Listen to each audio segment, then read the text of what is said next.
What would you do if you saw a man tearing at a woman's dress in a luxury hotel lobby while everyone else stood frozen? Would you look away or step in? Tonight, something happened at the Crystal Marlowe Hotel that no one in the room will ever forget. One man crossed the line. Another man made him pay for it.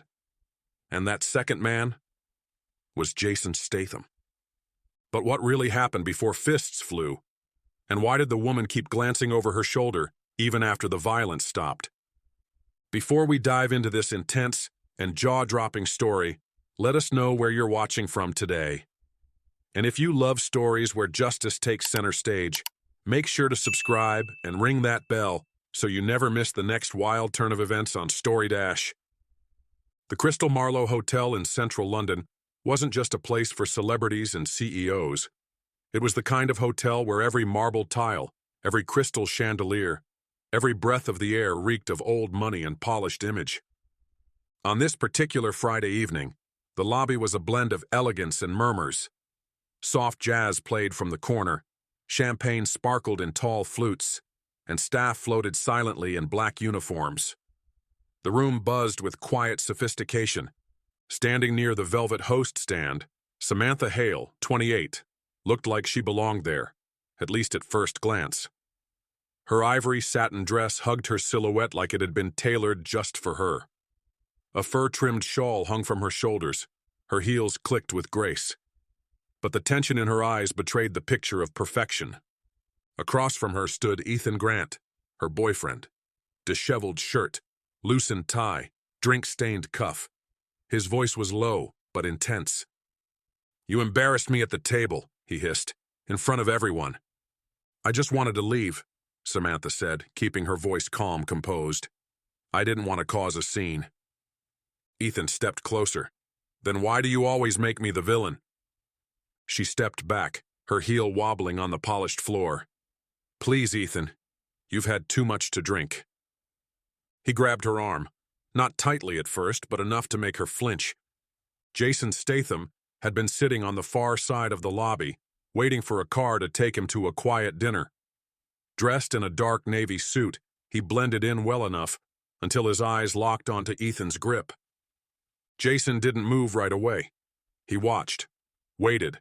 He wasn't looking for a fight. He was looking for a reason. The reason came seconds later. Ethan yanked Samantha's arm again, this time with force. She stumbled. Her shawl slipped, and as she tried to recover, Ethan grabbed her by the shoulder of her dress and ripped it. The room gasped. The silky fabric tore with a sharp sound. Samantha gasped, covering herself. And that's when Jason stood. He didn't rush, he didn't yell. He simply walked. Measured, calm, terrifyingly controlled. "Let go of her," he said, loud enough for the entire lobby to hear. Ethan turned. "Who the hell are—" His face drained of color. "Wait, are you Jason Statham?" Jason didn't blink. "Doesn't matter who I am. What matters is what you just did." Samantha, wide-eyed, took a step back. A hotel attendant tried to approach, hesitated, then backed away when Ethan threw a glare in his direction.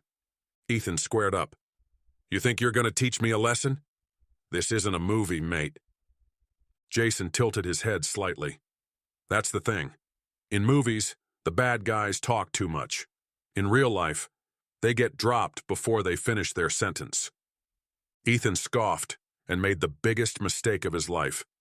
He lunged. Jason ducked. One hand intercepted the swing, the other delivered a body blow that knocked the wind out of Ethan's lungs. He stumbled backward into the edge of the concierge desk. But Jason wasn't done. He walked up, grabbed Ethan by the shirt collar, and pinned him against the wall. "You touch her again," Jason said through clenched teeth, "and I'll make sure you can't lift your hands for a month." Ethan whimpered. Okay. Jason released him. Ethan slid to the ground, wheezing. Security arrived at last, but they didn't need to be told what to do. The hotel manager, pale and furious, ordered Ethan escorted out, permanently. Samantha stood still, trembling. Jason turned to her, voice soft now. "You all right?" She nodded, her voice cracking. "Thank you, I didn't know what to do." Jason offered her his coat. You didn't need to do anything, not tonight. The aftermath. Word spread fast. Within hours, security footage leaked. Twitter exploded. Jason Statham saves woman from violent boyfriend at five-star hotel. Real-life action hero. Jason intervenes in assault. He didn't act. He reacted. Comment sections overflowed with support. Survivors of domestic abuse shared stories. Advocates applauded Jason for taking a stand in a situation where many stay silent. But the story wasn't over. A few days later, Samantha came forward publicly. With Jason's permission, she shared what happened. I stayed silent for a long time, she said, and I know not everyone gets lucky enough to have someone like Jason nearby. But if you're in a situation like I was, please don't stay silent. There are people who will listen. There are people who will help. Jason gave one interview. Brief, humble. I just did what any decent person should do. If you see someone in danger and you have the ability to help, do it. That's it. Would you have had the courage to step in like Jason did? Let us know in the comments.